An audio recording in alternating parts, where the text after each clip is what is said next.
Tena joué kalo kile mugan ani kelen samba fila ani mugan ani duuru DMS TV channel muso oni ce oni ɲantuma ayo bisimila DMS TV sanfɛ foli an tanu b'an kanubaga n'a lamɛnbagaw bɛɛ lajɛlen Mali kɔnɔ ani Mali kɔ kan aw ka don kibaru ni o wagati seli san'an ka da se an ka bi kunnafonibaw ma ni ka olu da aw tulo kan an bɛ hakilina jigin k'a bɛ se k'an dɛmɛ ni kunnafoniya nin kan n'a carilen ani k'aw kilinaw di hakilina jɔyɔrɔ la ale kɔfɛ bi kunnafoniba minnu b'an bolo ni ka olu da aw tulo kan o dɔw bɛ tali kɛ Shodi ag ni ma ko fɔlen ale kunnafoni dila an ka Mali jamana kɔnɔ na ale laseli kɛ a ka bɔlɔlɔ siraw yɛrɛ kɔni kan ko don tɛmɛnenw na min ye Takalu ale ni Tasiki yɛrɛ kɔni ni yɔrɔ kofɔlen bɛ Kidali region de kɔnɔna na ko Bamaciwale maa dɔw ni minnu yɛrɛ kɔni Front de Libération de l'Azawadi ka maaw de ko olu yɛrɛ kɔni taara ni localité kofɔlen fila min yɛrɛ kɔni na ni ka taa Takalu ni Tasika olu civiliw o civiliw yɛrɛ kɔni na mɔgɔkɔrɔbaw ale ni musow bɛ u la u taara ni civil yɛrɛ kɔni neni k'u buruja fo ka dɔw yɛrɛ kɔni wajibiya ne ka wuli ka bɔ u sigiyɔrɔw la an ka Mali premier ministre ale ye laɲini min kɛ an ka jamana ministère u bɛɛ lajɛlen yɛrɛ kɔni fɛ ko an ka jamana ministère yɛrɛ kɔni na u bɛ baara minnu kɛ u ka ministère kɔnɔna na ni jamana kɔnɔdenw bɛ taa u ka papier ɲiniw na yen nɔ ko baara ninnu bɛ kɛ wari min yɛrɛ kɔni na ko ministère bɛɛ lajɛlen ka i jija ni ka o wari sɔngɔ ninnu bɛɛ kɛ panneau sanfɛ ni ka o bila ministère da yɛrɛ kɔni na Premier ministre ka o cikan yɛrɛ kɔni kɔfɛ min ye Musa Mara ni ale an ka Mali premier ministre kɔrɔ ale bɛ bɔ ni ka kuma ka bɔlɔlɔ siraw ka araba tɛmɛnen juillet kalo tile 16 sanba 2025 Musa Mara yɛrɛ kɔni ka kɔrɔfɔ la ko a bɛ an ka Mali autorité yɛrɛ kɔni fo kosɛbɛ u ka décision in na a b'a yira k'a fɔ fɛnɛ ko ale bɛ décision in fo o fɛnɛ kɔfɛ ko a bɛ fɛ fɛn wɛrɛw fɛnɛ ka fara décision in kan Musa Mara ale b'i da se o fɛnw bɛɛ ma ni ka olu fɔ a ka bɔlɔlɔ siraw kan Wagati laban in na an ka Mali douane ma olu kɔni y'a yirana k'a fɔ ko u cɛsirilen don kosɛbɛ an ka Mali jamana lakanani yɛrɛ kɔni na k'u cɛsirilen don kosɛbɛ jamana k'a sɔrɔ ko lakanani fɛn na walasa ka fraude wale ni contrebande yɛrɛ kɔni kɛlɛ ka bɔ an ka Mali jamana kɔnɔna na u cɛsiri baara in yɛrɛ de kɔni ko hukumu kɔnɔna na an ka douane ma u ye saisiba 3 kɛ wagati laban yɛrɛ kɔni na minnu y'u ka nin ko ninnu bɛɛ lajɛlen yɛrɛ kɔni tiɲɛtigiya jamanadenw yɛrɛ kɔni yɔrɔ la Adama Big Togo ne ma ko fɔlen ye Côte d'Ivoire Assemblée nationale président yɛrɛ kɔni min ye Alassane Dramane Ouattara ne ye Côte d'Ivoire jamana ɲɛmaa ye ale ka parti politique membre dɔ fɛnɛ yɛrɛ kɔni don ne ma ko fɔ ye laseli kɛ don tɛmɛnenw yɛrɛ kɔni na k'a sera ka bɔ bɛɛ lajɛlen yɛrɛ kɔni na ko min ye Alassane Dramane Ouattara ye kalata min na kɛ Côte d'Ivoire jamana kɔnɔna na octobre kalo nata in na sanba 2025 ko Alassane Dramane Ouattara bɛ kɛ candidat ye o kalata in na Alamisa tɛmɛnen juillet kalo tile 17 sanba 2025 Union européenne ka diplomate dɔw yɛrɛ kɔni ye ɲɔgɔn ye kɛ u ka ɲɔgɔn ye yɛrɛ kɔni na u ye décision yɛrɛ kɔni ta ko États-Unis yɛrɛ kɔni layidu min ta u ye ko kalo nata in yɛrɛ kɔni na sanba 2025 ko dɔ bɛna fara Union européenne ma ka droit de douane yɛrɛ kɔni kan ni ka taa n'a ye fo 100 sara la ko 30 Union européenne jamanaw bɛ o yɛrɛ kɔni sara Union européenne ka diplomate ni yɛrɛ kɔni ka ɲɔgɔn ye la o fɛnɛ yɛrɛ kɔni bɛ ka décision ta a yira k'a fɔ ko min ye Donald Trump ye ni o ye États-Unis jamana ɲɛmaa ko bɛ ka menace min kɛ ni ka ɲɛsin Union européenne ma ko n'a ye o labaara to kalo nata in yɛrɛ kɔnɔna na ko olu Union européenne ma fɛnɛ bɛna na sanction ta ne ka ɲɛsin États-Unis ka fɛnw bɛɛ lajɛlen ma ni kunnafoni bɛɛ de bɛ an bolo kɔrɔ bi an bɛna minnu walawala aw ye bidon kibaru kɔnɔna na ko alamisa tɛmɛnen juillet kalo tile 17 sanba 2025 Bamaciwale maaw dɔw ni minnu yɛrɛ kɔni min ye Front de Libération de l'Azawadi ka maaw yɛrɛ de kɔni olu taara Takalu to ale ni Tasika localité la ni yɔrɔ kofɔlen bɛ Kidali région yɛrɛ de kɔnɔna na u taara ni localité fila ni yɛrɛ kɔnɔna ni localité in na o population minnu yɛrɛ kɔni kun bɛ yen nɔ k'a kɛ mɔgɔkɔrɔbaw fo ka taa se musow yɛrɛ kɔni ma ni ye Bamaciwale maaw ye u ye population ninnu neni kosɛbɛ ka u buruja fo ko in yɛrɛ kɔni kɛra sababu ye ni ka dɔw wajibiya k'u ka minɛnw cɛ ka bɔ u sigiyɔrɔ la ni ka boli ka taa yɔrɔ wɛrɛw la ni kunnafoniya lasera Shodi Ag yɛrɛ de kɔni fɛ a ka bɔlɔlɔ siraw kan ni ma ko fɔlen ale ye kunnafoni dilaba ye an ka Mali jamana kɔnɔna na Shodi Ag ka kɔrɔfɔ la ko Front de Libération de l'Azawadi maaw kani Bamaciwale maa kelen yɛrɛ de kɔni tilala ka taa Agelo ka localité yɛrɛ kɔni kɔnɔna na ni ka taa civil dɔw fɛnɛ minɛ yen nɔ diyagoya la o civil minɛlenw yɛrɛ kɔni na Kadaga Ag Alamis ale kɔni kun bɛ o maaw la ko ni ma ko fɔlen si bɛ san 80 de la Badi Ag Ibrahim ni ma ko fɔlen ye maa ye Agelo mara kɔnɔna na ni min bonyani don kosɛbɛ ka d'a kan maakɔrɔba don ko Front de Libération de l'Azawadi ka Bamaciwale maaw ye nin fɛnɛ minɛ Mohamed Ag Sidakmar ni agelo ko localité kɔnɔna ni ma ko fɔlen ye u sifinnakaw ka leader dɔ yɛrɛ kɔni ko Front de Libération de la Zawadi ka Mahamadu Mafɛntigi ni ye ni nu ma nu yɛrɛ de kɔni minɛ ni ka taa ni u ye Soni Ag yɛrɛ kɔni ka kɔrɔfɔ la ko Front de Libération de la Zawadi ka maaw filɛ ni ka ni maa minnu wajiba ni ka taga ni u ye ko bɛ n'a fɔ u ye maa ninnu ka hadamaden hakɛw halen n'u ka hadamaden hakɛ fanbaw yɛrɛ de kɔni bɛɛ lajɛlen violer ko a wale yɛrɛ kɔni bɛ ka kɛ sababu ye ni ka population ka jɔrɔnaw tɔ juguya kosɛbɛ ka d'a kan ni population kofɔli ninnu olu yɛrɛ kɔni sɛgɛnlen don kosɛbɛ Bamaci wale maaw ka dantɛmɛ walew ale ni u ka kojugukɛw la ni ka ɲɛsin o ma yɛrɛ kɔni ni yɛrɛ kofɔlen na an bɛ wele mada kɛ ni ka ɲɛsin an ka Mali autorités yɛrɛ kɔni ma ko min yɛrɛ kɔni ye Front de Libération de la Zawadi ni o ye Bamaci walejɛkulu maa dɔw yɛrɛ kɔni olu bɛ ka u ka walejugu yɛrɛ kɔni caya ni ka ɲɛsin civils ma o yɛrɛ kofɔlen na an bɛ wele mada kɛ ni ka ɲɛsin an ka Mali autorités ni finitigiw bɛɛ lajɛlen yɛrɛ kɔni ma k'u ka fɛɛrɛw bɛɛ lajɛlen yɛrɛ kɔni latigɛ walasa ka se ka Mali jamana kɔnɔdenw ka lakana sabati Mali fantan a naani bɛɛ lajɛlen na walasa an ka Mali foroba cakɛda baarakɛyɔrɔw yɛrɛ kɔni na ka se ka jɛya yɛrɛ kɔni kɛ o baaraw bɛɛ lajɛlen yɛrɛ kɔni na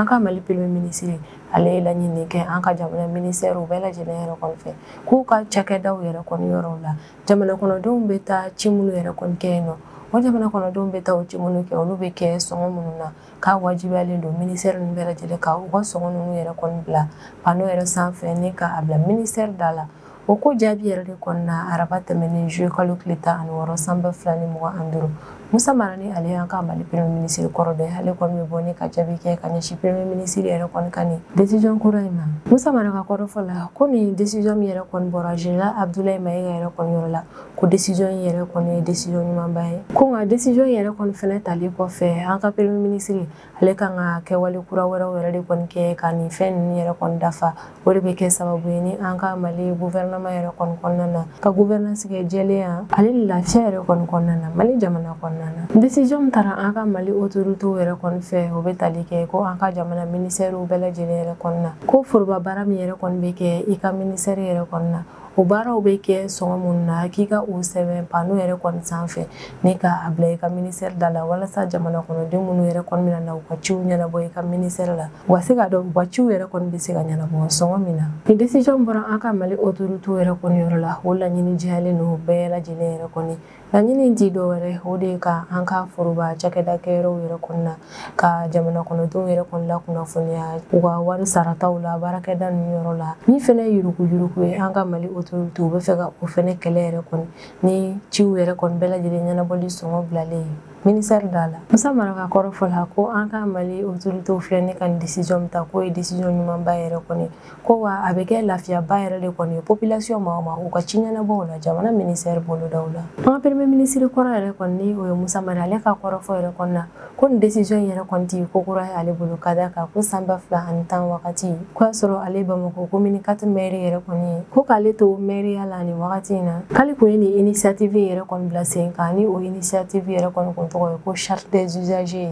o initiative yɛrɛ kɔni kun bɛ tali kɛ jumɛn yɛrɛ kɔni na ka affiche yɛrɛ kɔni kɛ mairiw bɛɛ lajɛlen yɛrɛ kɔni na affiche minnu yɛrɛ kɔni na min bɛ sɛbɛn o de ye maa minnu bɛna na u ka ci ɲɛnabɔ mairie la hakɛ min bɛ u fɛ mairie maaw bɛ se ka ci minnu ɲɛnabɔ u ye ale ni u bɛna ci minnu kɛ o sɔngɔ fo ka taa se ci ninnu bɛ se ka ɲɛnabɔ wagati hakɛya min kuntagala kɔnɔna na k'olu kun ye nin fɛn ninnu affiche ye commune 4 mairie la Musa Mara ka kɔrɔfɔ la k'ale ye nin charte des usagers min yɛrɛ kɔni ta o san 2010 wagati ko charte in yɛrɛ kɔni kun kan ka kɛ jamana ministère bɛɛ lajɛlen yɛrɛ de kɔnɔ wagati min ale nana premier ministre jɔyɔrɔ la ni o kɛra san 2014 wagati a ka kɔrɔfɔ la k'ale kun ye nin projet min sigi sen kan ko jɔn a la bɛɛ lajɛlen ma se ka labaara ko nka an ka Mali autorités filɛ ni ka nin décision min yɛrɛ kɔni ta an bɛ wagati min na i n'a fɔ ko bi o b'i n'a fɔ yɛrɛ kɔni ale kun ye min yɛrɛ kɔni ta wagati tɛmɛnenw na o bɛ fɛ ka o laɲiniw yɛrɛ kɔni kɛra kun min na an ka autorités maaw bɛ fɛ ka o ko kelen yɛrɛ de kɔni bila sen kan walasa ka jɛyali yɛrɛ kɔni don foroba cakɛdaw yɛrɛ kɔni ka baara yɔrɔw la Musa Mara ale bɛ an ka autorités maaw fo u ka nin décision in na kosɛbɛ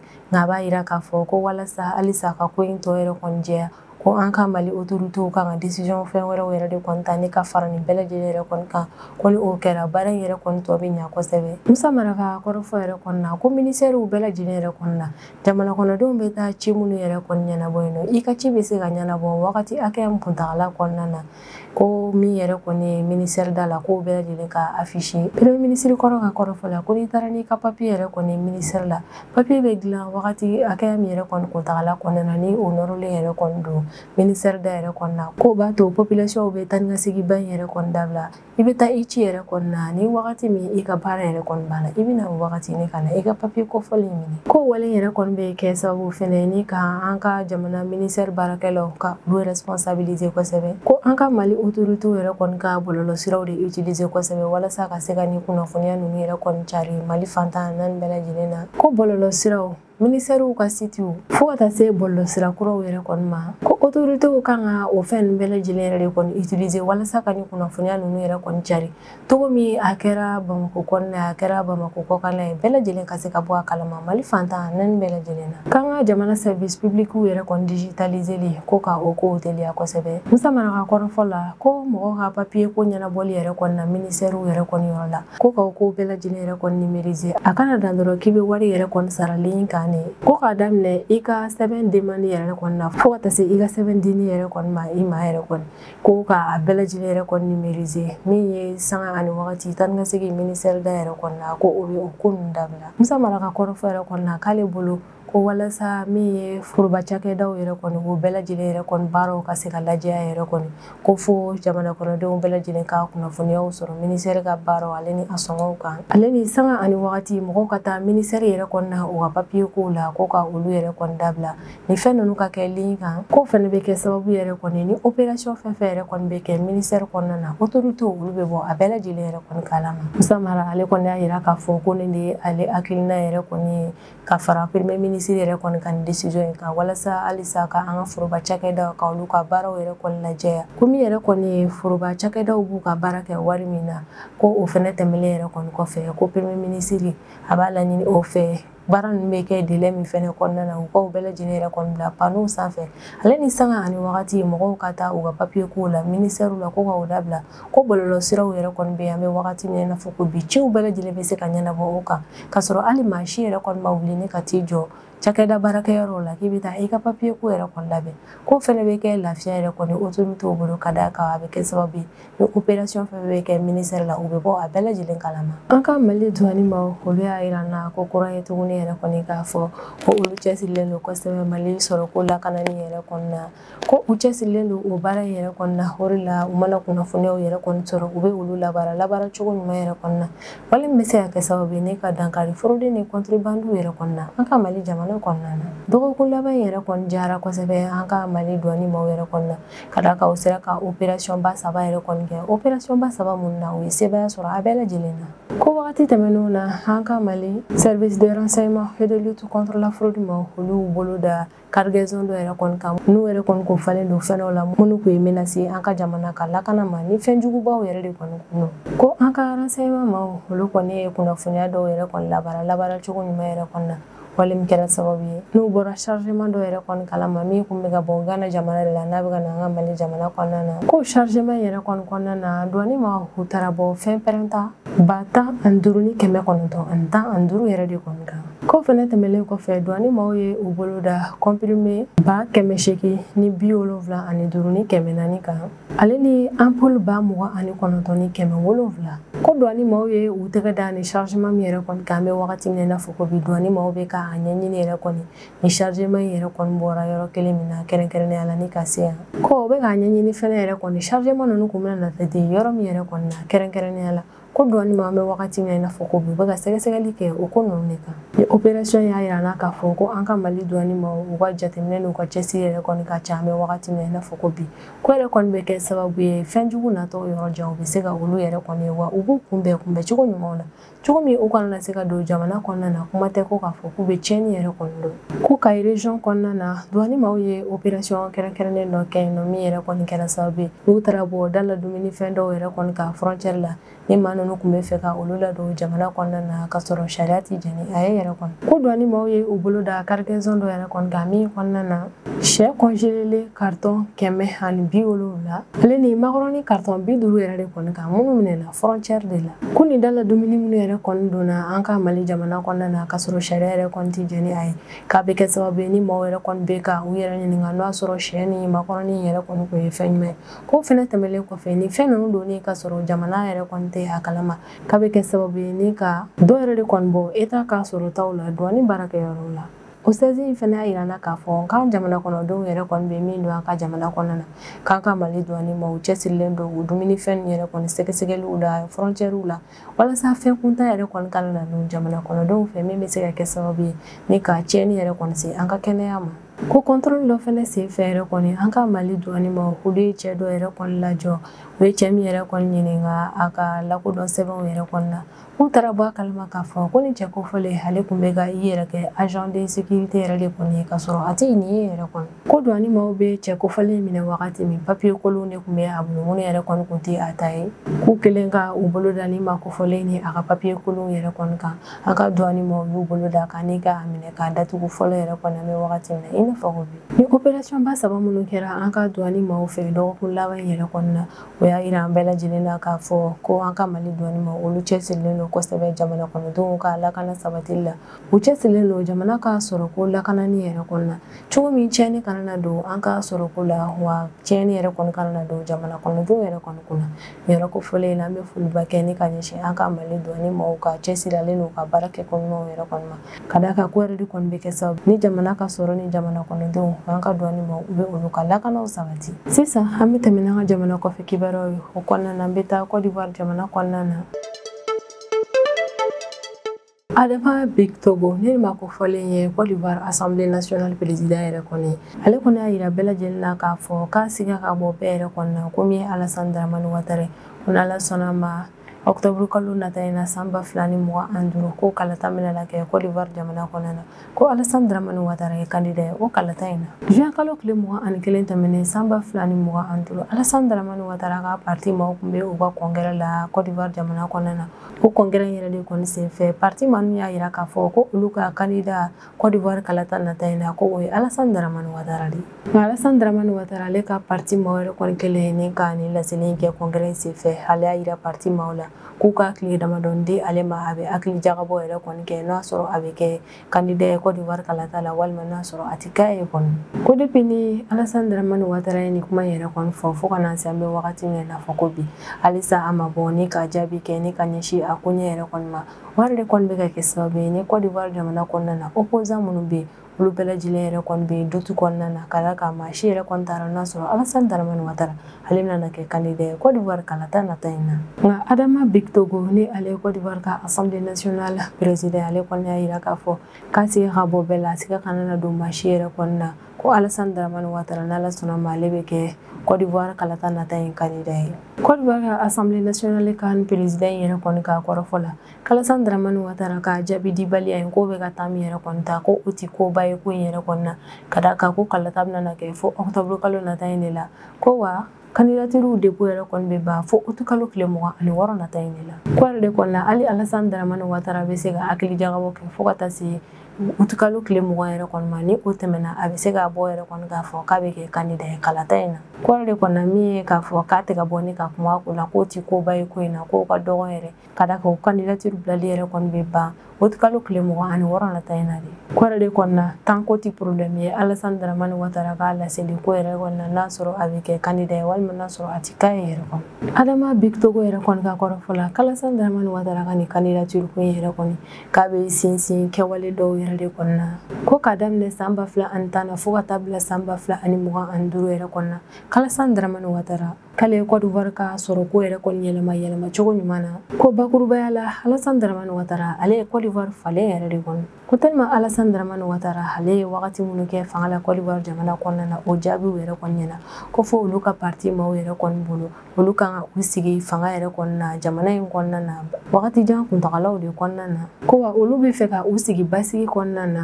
walasa bɛn ale ni ɲɛtaga yɛrɛ kɔni ka se ka sabati Côte d'Ivoire jamana kɔnɔna na ko ni bɛn yɛrɛ kɔni tɛ yen nɔ ɲɛtaga tɛ yen hɔn ni ɲɛtaga fɛnɛ tɛ yen nɔ bɛn fɛnɛ tɛ se ka sabati jamana kɔnɔna na Adama Big Togo yɛrɛ kɔni ɲininkali tɛ kura ale la ko ni Alassane Dramane Ouattara yɛrɛ kɔni ye i ban ka kɛ candidat ye Côte d'Ivoire kalata nata in yɛrɛ kɔni na ko yalama Adama Big Togo ale yɛrɛ kɔni bɛ sɔn ni ka kɛ candidat ye kalata in na wa o ko jaabi la a y'a yira k'a fɔ k'olu ka parti politique yɛrɛ kɔni kɔnɔna na ko personnalité ɲuman baden de bɛ yen nɔ ko olu ka parti politique kɔnɔna na président bɛ yen nɔ ni sanga ani wagati olu bɛ o yɛrɛ de kɔni di candidaya la Assemblée nationale président yɛrɛ kɔni ka kɔrɔfɔ la ko RHDP ne ye olu ka parti politique yɛrɛ kɔni ye k'ale o parti politique in yɛrɛ kɔni ta ye a bɛ ɲina ka na san san 32 bɔ ko sanga ani wagati ale yɛrɛ kɔni kɛra homme de mission ni parti politique in kɔnɔna na ko Alassane Dramane Ouattara kuma bɛ a bɛ mission yɛrɛ de kɔni di ale ma k'ale ka mission dɔ yɛrɛ kɔni taara fo Yupango mairie yɛrɛ kɔni na ni o quartier kofɔlen ale ti o dɔn kosɛbɛ yɛrɛ ni o quartier kofɔlen ko tile kelen da kelen ale ma deli ka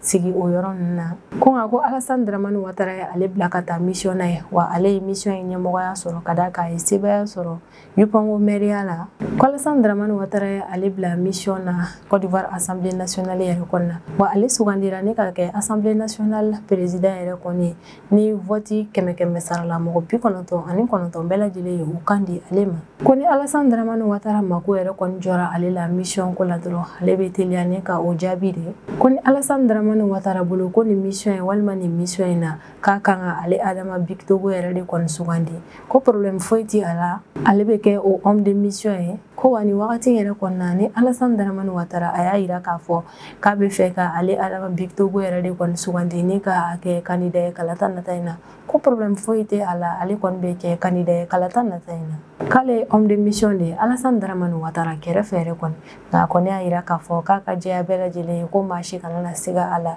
ko Alassane Dramane Ouattara n'Ala sɔnna ma Côte d'Ivoire kalata bɛna na kɛ octobre kalo nata in na Alassane Dramane Ouattara bɛna kɛ candidat ye o ko la n'an bɛ wagati min na i n'a fɔ ko bi bɛɛ lajɛlen yɛrɛ kɔni sigin bɛ ni ka Côte d'Ivoire président yɛrɛ kɔni ka jaabi de kɔnɔ a ko ɲɛ kan fɔlɔ alamisa tɛmɛnen juillet kalo tile 17 san 2025 Union européenne ka diplomatique maa dɔw yɛrɛ kɔni ye laseli yɛrɛ kɔni kɛ k'an bɛ wagati min na i n'a fɔ ko bi Union européenne ka représentants ni États-Unis ka représentants bɛ kumaɲɔgɔnya la u ni ɲɔgɔn cɛ la États-Unis ka droit de douane ko in yɛrɛ kɔni ko hukumu kan na ko wa ni négociation ninnu yɛrɛ kɔni na ni u ma bɛnkan sɔrɔ a ko ɲɛ kan ko Union européenne ale fɛnɛ bɛ na sanction ta ni ka ɲɛsin États-Unis ka service dɔw yɛrɛ de kɔni ma minnu bɛ Union européenne jamanaw kɔnɔna na a yira k'a fɔ ko ka daminɛ août kalo tile fɔlɔ nata in na san 2025 dɔ bɛ fara Union européenne ma ka droit de douane ka États-Unis jamana kɔnɔna na ni ka taa n'a ye 100 sara la 30 Union européenne ma yɛrɛ kɔni bɛ o bɛɛ lajɛlen de da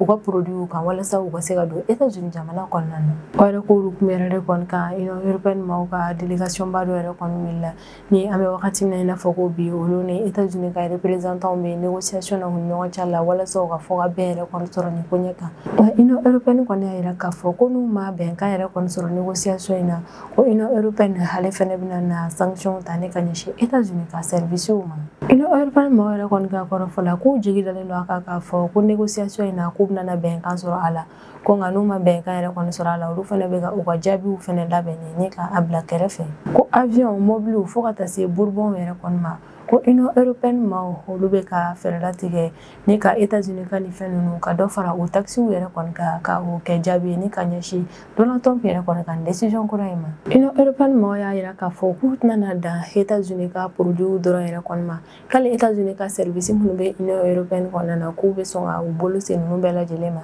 k'a kɛra États-Unis ka service financier ye o hakɛ u ka tɛsi yɛrɛ kɔni k'u bɛ maga ninnu bɛɛ lajɛlen yɛrɛ kɔni na u bɛna n'a fɛɛrɛ latigɛ yɛrɛ kɔni ni ka fɛn dɔw tigɛ ninnu yɛrɛ kɔni na misaliya la min ye marché public ye u bɛna o tigɛ États-Unis ka nin service ninnu na Union européenne ka diplomate dɔ yɛrɛ kɔni ka kɔrɔfɔ la ko Union européenne ma ka nin jaabi na ni ka ɲɛsin États-Unis ma k'olu bɛna ta kɛ étape yɛrɛ de kɔni na u bɛna daminɛ ni États-Unis ka produits de ye fɔlɔ u bɛ taxi baw jigin olu kan ni o fɛnɛ kɛra n'o y'a ye k'a fɔ ɲɛtaga tɛ ka se ko in ma u bɛ taa bolo se États-Unis ka service fɛnɛ ma Union européenne jamanaw kɔnɔna na Union européenne ma yɛrɛ kɔni y'a yira k'a fɔ ko ka sanga ni États-Unis ka maaw yɛrɛ kɔni ka ni sisan ni ko in ye ko se wɛrɛ tɛ Union européenne bolo dɔrɔn ni ka o ɲɔgɔnna jaabi kɛ ni ka ɲɛsin États-Unis ma yɛrɛ la Union européenne maaw ka négociateur commercial kɛrɛnkɛrɛnnen ni o ye Maroš Šefčovič ye ale ye voyage kɛ États-Unis faaba la ni o ye Washington ye araba tɛmɛnen juillet kalo tile 16 san 2025 walasa ka kumaɲɔgɔnya tɛmɛ ani États-Unis fɛnɛ ka négociateur commercial yɛrɛ kɔni fɛ walasa u ka fɛɛrɛ latigɛ ni ka bɛnkan yɛrɛ sɔrɔ an bɛ wagati min na i n'a fɔ ko bi États-Unis ka droit de douane cayali ko in na nka Union européenne ka nin ciden in ta ni san yɛrɛ kɔni cɛ min Union européenne maaw ye u ma walawalali kɛ maa fila ninnu ka kuma jaabi u la fɔlɔ min yɛrɛ kɔni Donald Trump ye kabini wagati tɛmɛnenw yɛrɛ kɔni na ale y'a yira k'a fɔ ko ale bɛ ka nin droit de douane minnu ta ni ka ɲɛsin Union européenne walima jamana wɛrɛw yɛrɛ kɔni ma ko ni olu fɛnɛ ka ko jaabiw la u ye sanction ta ni ka ɲɛsin États-Unis ka intérêt ma u ka yɔrɔw la ko bɛna na ni ko kelen dɔrɔn de ale Donald Trump ka administration ma u bɛ dɔ fara halisa sanction yɛrɛ de kɔni kan ko ni maaw ye olu jaabi ni u bolo ko bɛna ko in yɛrɛ kɔni nɔgɔya de k'u bɛ fili yɛrɛ kɔni na ka d'a kan ko bɛna ko in tɔ la juguya de min yɛrɛ kɔni Union européenne o maaw a bɛ n'a fɔ k'u tɛ fɛ ka u sigi bilen ne ka Donald Trump yɛrɛ kɔni lajɛ a ka ko in na u y'a yira k'a fɔ k'u kɔni bɛ ka makɔnɔni de kɛ négociation baara nin na ko négociation yɛrɛ kɔni na u ma ɲɛ a ko la k'u bɛ août kalo tile fɔlɔ kɔnɔ san 2025